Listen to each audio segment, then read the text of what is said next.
it's disabled by host. Yeah, now it's. Thank you. Do you want to start, intro, or do we? I think we can start. Mhm.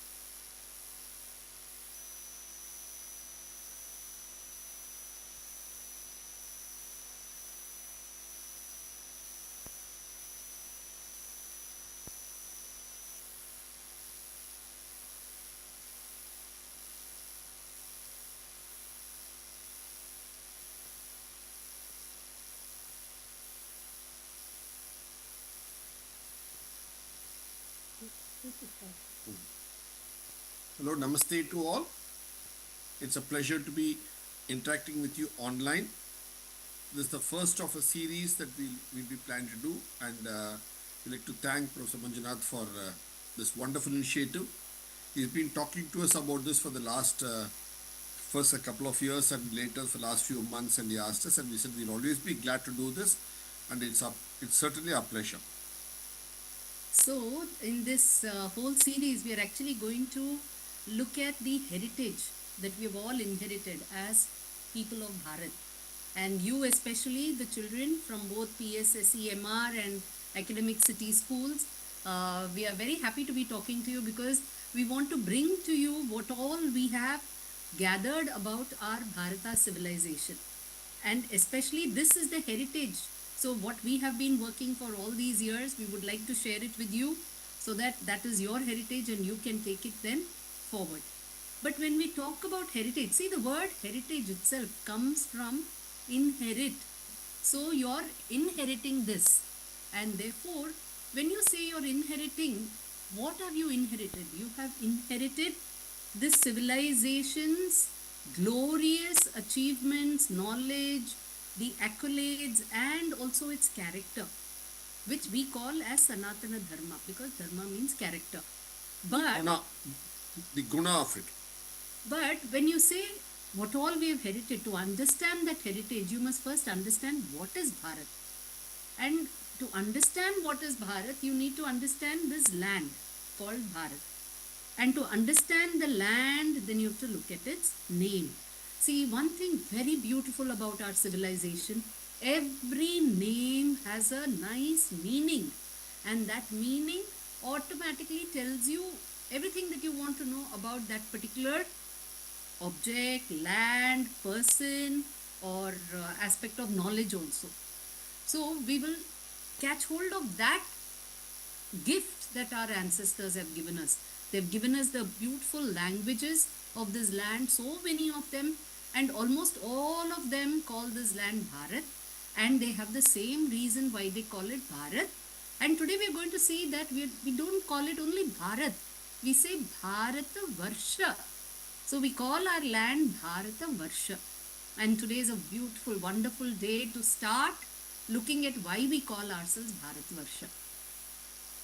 So we'll play probably a short film first, a 3-minute film on as to what is this land, because as per our constitution of India, we say Bharat, that is India. So we have two names for this land. One is Bharat, that is a name that we have given ourselves for many, many millennia. At the same time, we also have a name India, which the people who came from outside called us so. So why these two names? How these two names came about, we'll see over the next 3 minutes. So we'll just share a short film with you on the subject.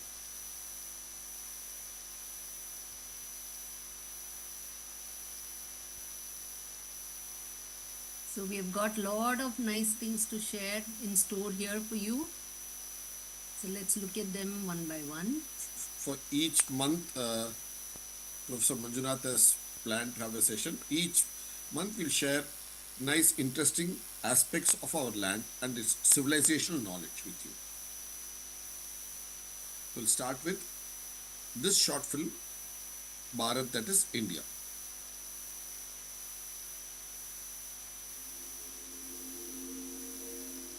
As per the Indian Constitution, this land is called India, that is Bharat. Why does this country have two names? Why is India called Bharat? The word Bharat etymologically stands for Bha, that is light, the spreading of light, the knowledge which comes with the spreading of light, and Rat, one who is a connoisseur of knowledge.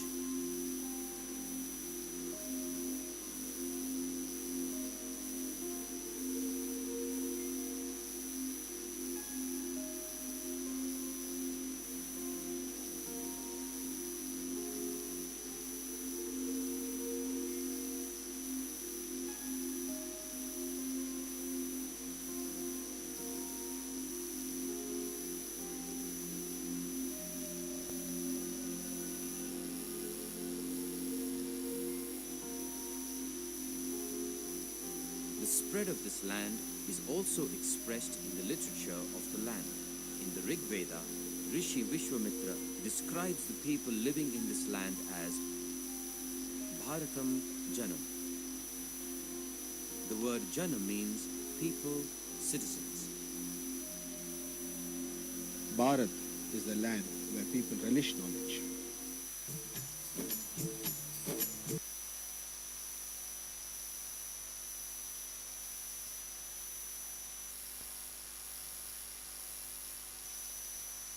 So from this we very clearly see that the word Bharat for this land means Ba, Bhaskara, Bhanumati, light, glow, and that is related to knowledge.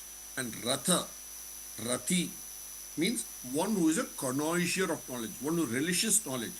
So all of us are Bharati in this land of Bharata, where all of us are people who enjoy knowledge.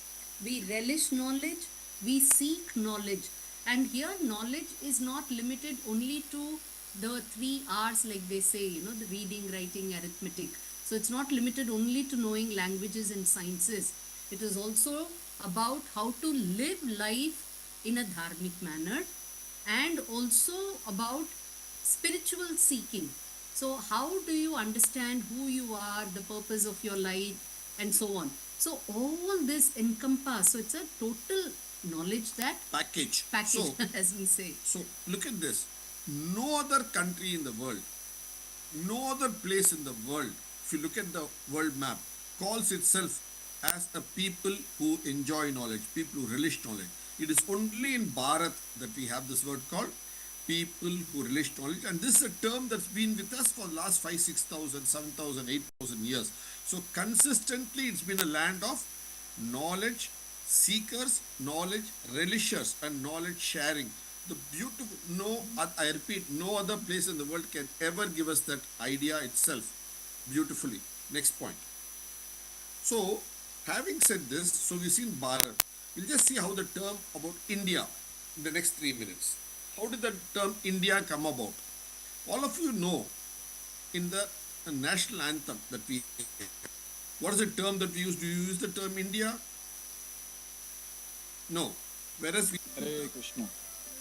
So Purushottam month, it comes once in 3 years, and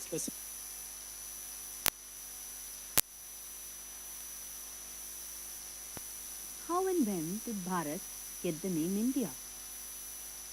In the Persian language, the syllable sa was pronounced as her.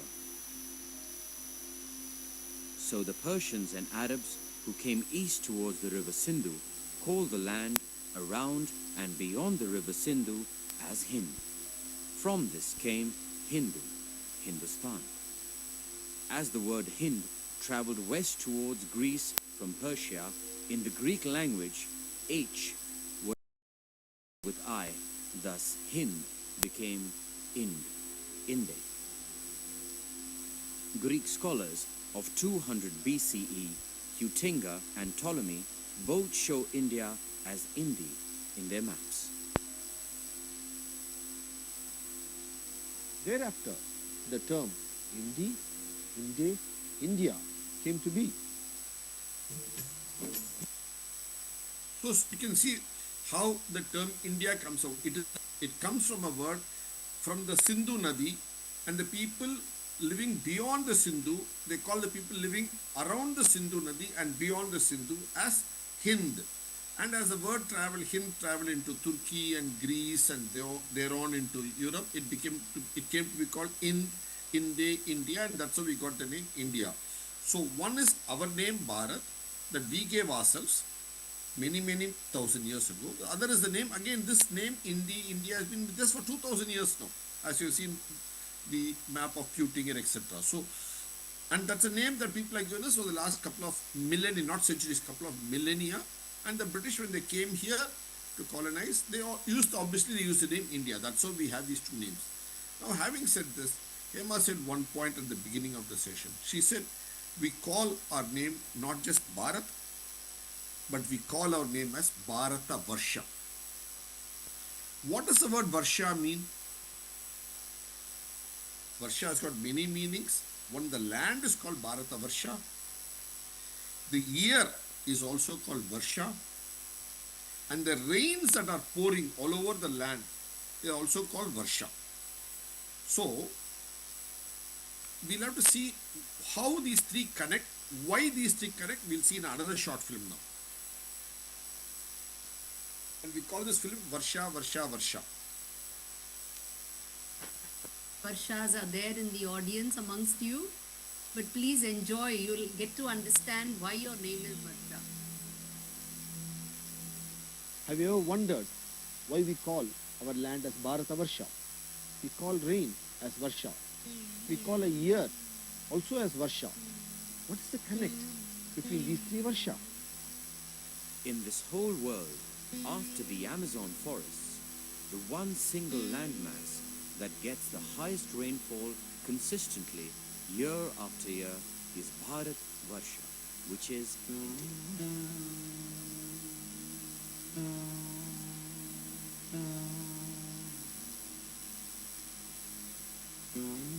You also note what rag this is. This is the rag for rain, Amrita Varshini.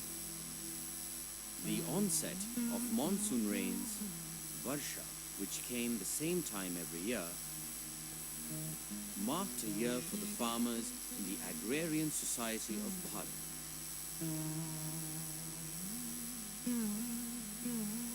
Hence, Varsha also came to denote the concept of a year.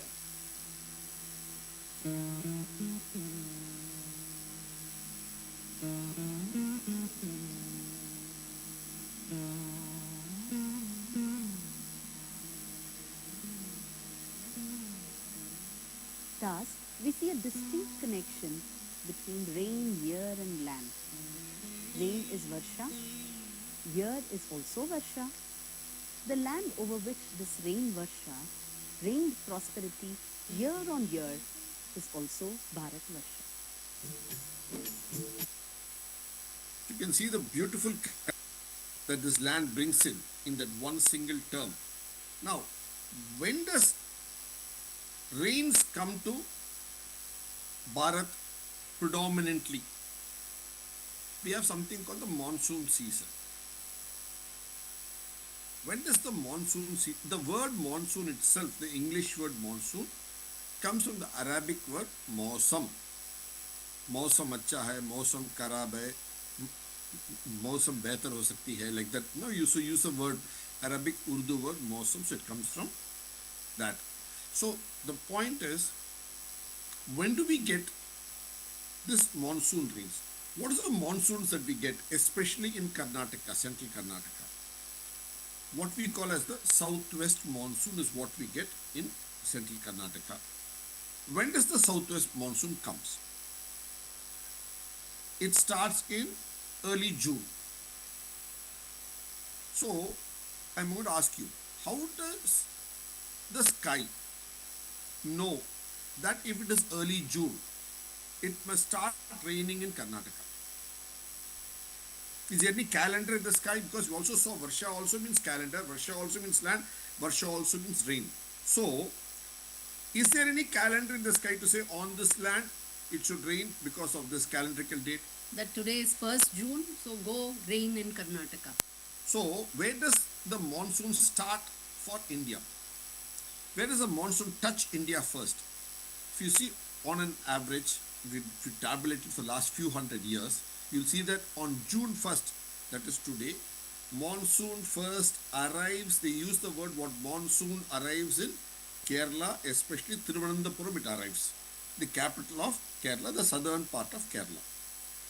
On June 2nd, the monsoon arrives in Kochi. Because does it come by train or goods train, or what, it takes one more day to come? Does it? On June 3rd, it comes to Kozhikode. June 4th, it comes to Mangaluru. June 5th, it comes to Davanagere, and by June 6th, it comes to Konkan coast, and June 6th, 7th, 8th, it enters Davanagere region. But again, I ask a question, and then we know by June 8th or 9th, it reaches Goa. June 10th, it reaches Mumbai. June 11th, 12th, it reaches Surat, Baroda. What is it, going by train or is it going by ship? How does the monsoon know? If it is June 1st, it must reach Thiruvananthapuram. If it is June 4th, it must reach Mangaluru. And mind you, every year it is doing this, which is why a year is called Varsha. Because the farmer, when he looks at the sky and he sees that the monsoon cloud has come, then he knows it is June 1st. He doesn't have to look at his calendar. So he knows that this is the period, 1 year has elapsed since it last arrived. So it is that perfect, that regular, and that periodic, that much of order is there in that. And how and where does it get this order? This order has been there for thousands of years. Because this name Bharat Varsha has been there from many, many years. From the times of Ramayana, Mahabharata, and before it also. So if we say today, our heritage, we have inherited so much rich, so much prosperity, we could grow so much, we could make so much, all that is possible only because there is enough rain. The rain comes correctly at the right time every year. So you can plan and you can do your activities accordingly. But where is this rain coming from? Yes, it's pouring from the sky. But from where does it bring all this water? That is a beauty, and we are going to see this. And before we start the film, I want to tell you that this is also based on a rag to do with rains. This particular short film. This particular short film, this is Malhar. What we saw earlier was Amrita Varshini. So our land, we have celebrated even rains with music by associating certain rags with all of this. So let's look at this and look at this keenly, because this will tell you how nature has enabled and blessed our Bharata Bhumi.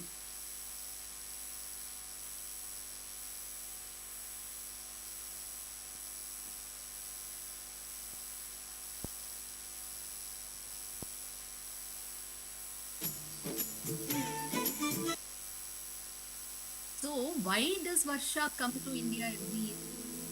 Same time. Why does it rain every year on this land without fail?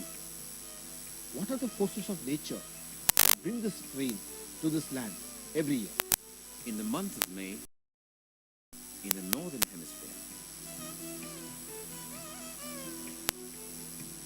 in the interiors of India, temperatures soar to 45 degrees centigrade and even more. In Sahara Desert, the temperature range is between 45 degrees to 50 degrees centigrade.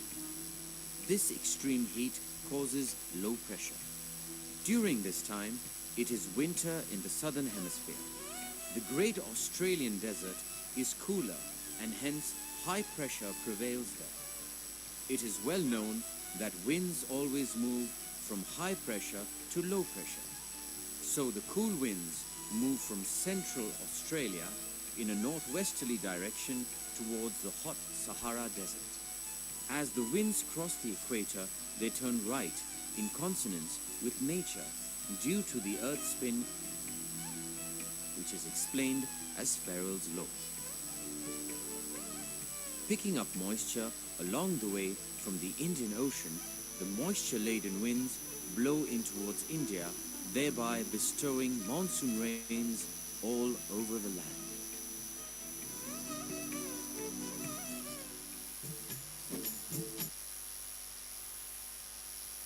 So you see how beautifully the earth is round.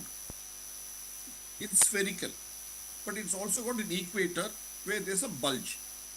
And we all know, all of you would have read in geography, that winds normally flow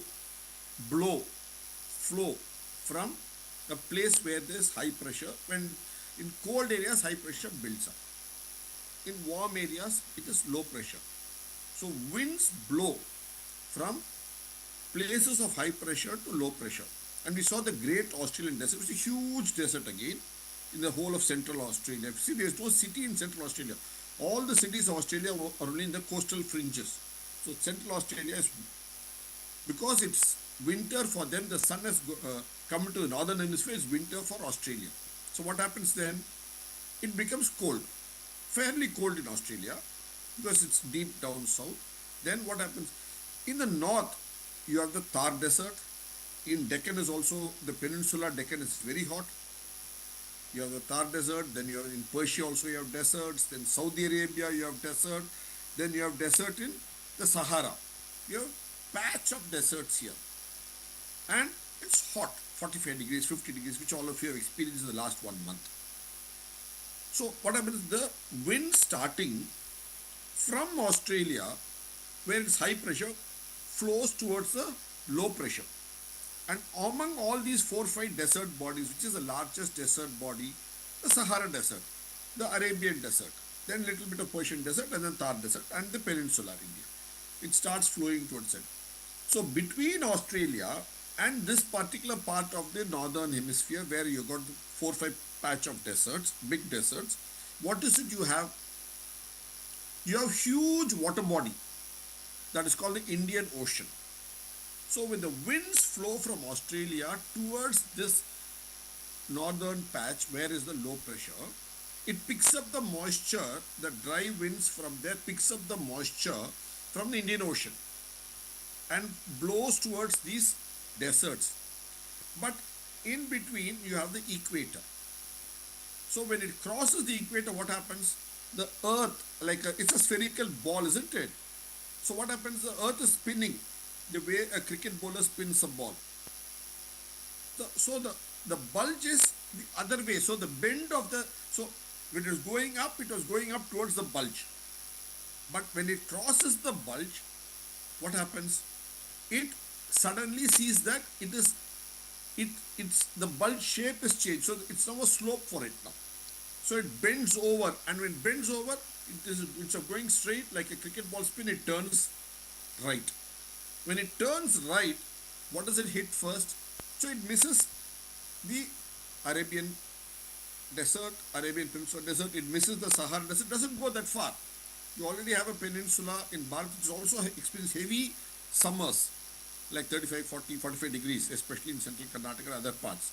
So it turns and comes here.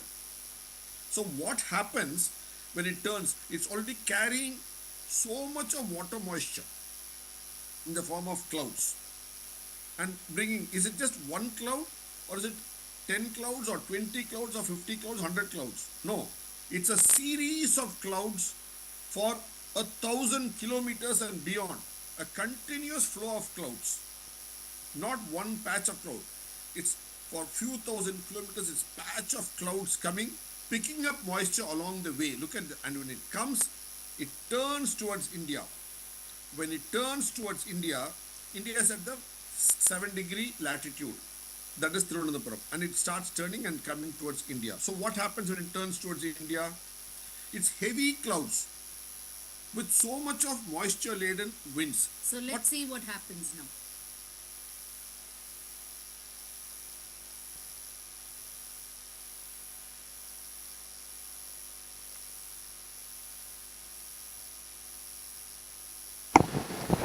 Just hold on a minute, we'll fixing the next link.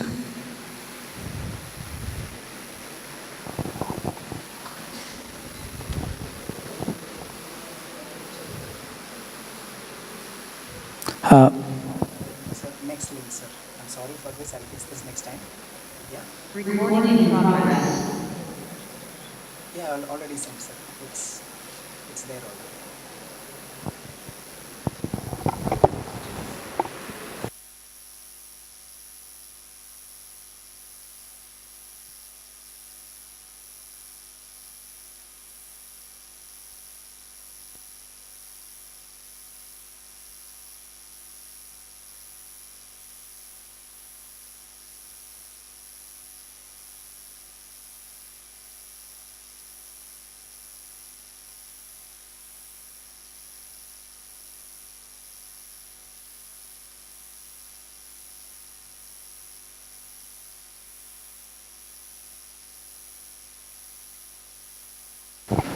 kindly maintain silence. So now let us see what happens. Oh, one more school, the other school has to join. We'll wait.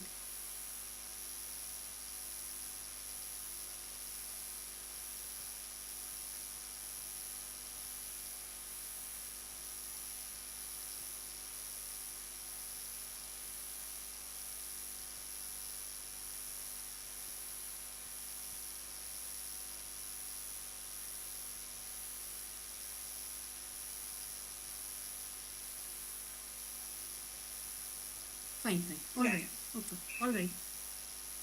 I thought we'll wait.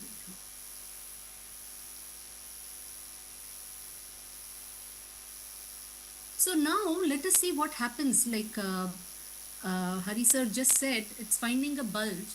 Not only does it find a bulge, it also finds something else. So here there are a few things that we want to draw your attention to. We will see this particular bit and then we will draw your attention to that.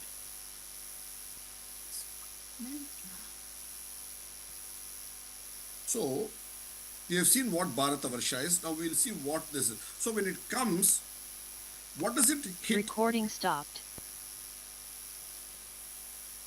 Can you restart the recording, please? Some of you have stopped the recording by error. Recording in progress. Thank you. So this rains we saw in the earlier film, that they're all coming like this, turning and coming into Bharat here. So first thing, what do they hit here? The Sahyadri. Of course, in English you call it Western Ghats. That's an English name. Let's worry about our local name. We call it Sahyadri. What does it mean? So when the clouds come there, the southwest monsoon, they come and hit this and they start pouring. And Because they are so heavy with water and there is this huge wall here. The start pouring. Now what do you have here? All the Konkan coast. Konkan coast. Then once they pour water, they become little lighter, then they cross over. Then they pour on the leeward side of the Sahyadri. Then like this happens. I'll show you with another graphic what happens with this particular cloud. How far does it go?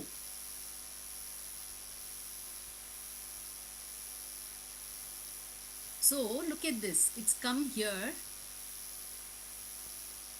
It hit this Western Ghat and poured lot of water, which is why you have heavy rains here.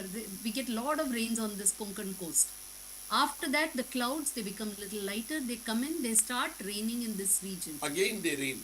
But there are clouds coming and pushing it from behind, so they have to move. So what do? They keep moving because the ball, earth is spinning, they are still turning in this direction and they are going this way. Then what do they hit here? What do you have here? You have another mountain range. You have the Vindhyas over here. So this Vindhya blocks them and so they are unable to cross that. So they have to spill more water. Recording stopped.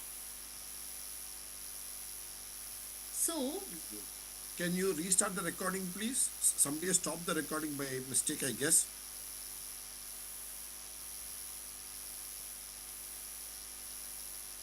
Recording in progress.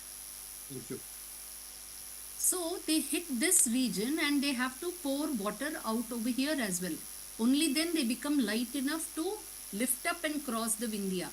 So then they cross the Vindhya and they go in this Which is other northern side. Which is why you have so much rains in the area of the rivers Krishna, Tunga, Bhadra, all the rivers and then all the tributaries of Godavari. So this area gets its rain because the next batch of clouds is coming, bringing the next batch of rains, next batch of wind. It's continuous flow. So it has to be India.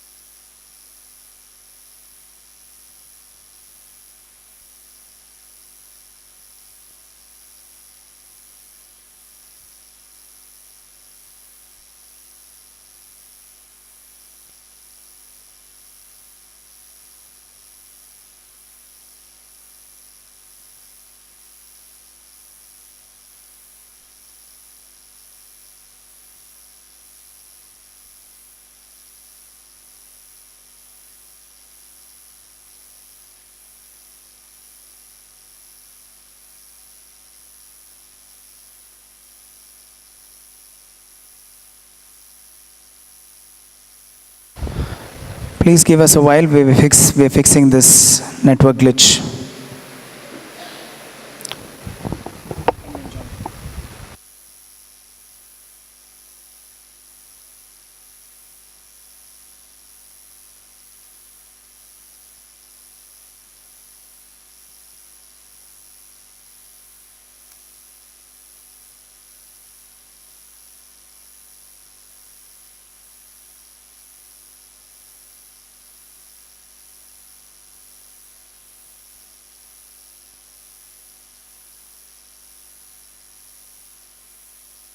Recording in That is the progress. reason why every year, Varsha, you have rains in Bharat.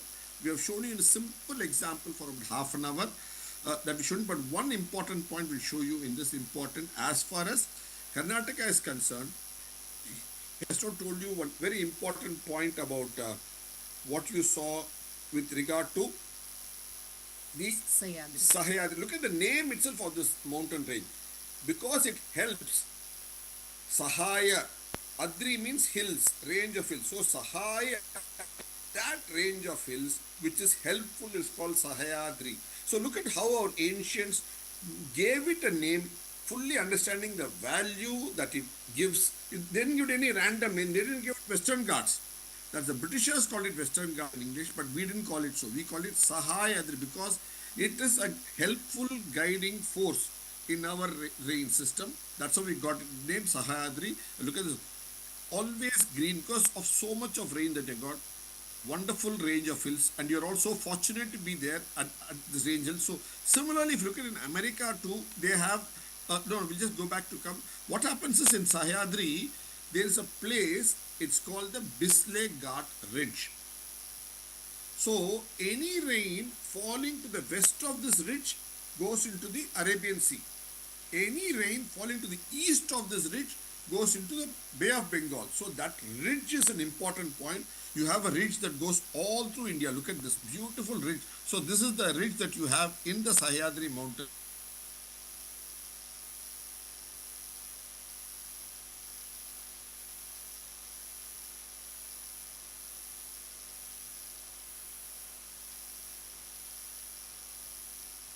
Covers right from Kanyakumari all the way up to Himalayas.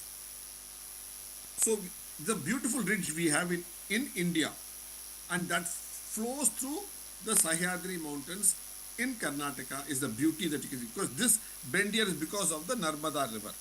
Okay. Now having said this, I'll go back one stage. Similarly, you have a ridge, only India doesn't have ridge. You have a ridge in America too like this, and that ridge is called, here look at this, Hema Hari happened to go there. This is the ridge there. So this is called the continental divide. Because it's a ridge that's dividing the American continent. So any drop of water falling on this ridge, one will go into the Pacific Ocean, one will go into the Atlantic Ocean. So if it flows eastward, if it drops here and flows on, so ridge means it has a slope. So it is falling on the tip. Now it is up to the drop of water, it can choose to flow in this side or this side. So if it flows this side, then eventually it will join some river and eventually reach the Pacific, or eventually it will join various other rivers and reach the Atlantic. So just as America, the huge continent, has it, we have a similar ridge passing through India, and in Karnataka it is at the Bisley Ghat where you can actually experience and see that particular So ridge. you're all so close to a wonderful natural phenomenon. In Davanagere, you're so close to phenomenon of the India's water divide line of the ridge. It's amazing. And we thought when Professor Manjunath wanted us to speak on June 1st, we thought it's ideal that we speak about how the rains come to Bharat, the concept of Varsha, and how this Bharata Varsha and this Varsha, and how from June 1st onwards, the monsoon starts in the Sahyadri mountains, which are the central Karnataka. The whole of Karnataka is the central part of the Sahyadri mountains, and Davanagere is to the east of it in the leeward side. How this land enjoys this natural beauty. This is a heritage. It's the physical, most tangible heritage, and it is the foundation for everything else that has stepped forward. This particular inheritance that we have got because heritage, you can say the heritage building, you can give a heritage farm, you can have a heritage gold, or a heritage beyond all the heritage, this particular heritage that we have of physical geography and land, because of the rain, year after year, rain, that's true, it's not independent, and it gives us a possibility on this part. We got the first session of the series that we do on the heritage of the which is speak about that topic, that is idea for the day, that is June 1st, when our land, Bharat, Russia, the season's annual dose of prosperity experience. Like thank you once again for the patient hearing on the subject and Professor Manjunath for welcoming us, introducing us to me, to speak to all of you. Thank you so much. Namaste. Sir, on behalf of both PSSEMR School and the academic city, I immensely thank you for the session and looking forward to the other few sessions. Sorry for all the technical glitches, but we will fix this. Thank you so much, sir. It was really, it was very, very enlightening. And in front of you, we have around 1,000 students and another 200 sitting in the other school. Really, really enlightening session. We really thank you for this session, sir. Thank you so much. Namaskaram. Namaskaram. Namaskaram.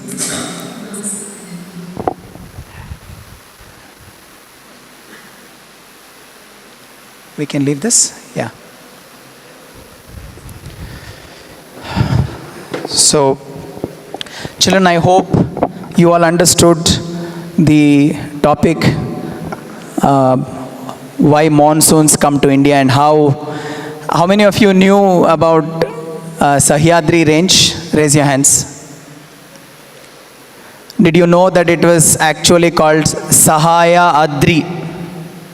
Adri is mountain, Sahaya is help. Did you know it is called Sahaya Adri? Did you know? You may know Sahyadri, but you did not know it was called Sahaya Adri. So such is the intellect of these people. We have 6 more sessions like this in the next few months. Please join in as much as possible. Absorb the knowledge that they have. These are people you will find once in a century. In our century, you will not find people like them. And just to let you know that they are professors at the American Hindu University. They are visiting faculty at many universities around the world. For them, the next half an hour, they must be talking to somebody in some other country. And to get that half an hour time from them is very, very tough. So for them to agree to address all of you is your fortune. Whatever you can understand out of this session, take all that you can. They are wonderful people. The knowledge system that they bring to you is amazing.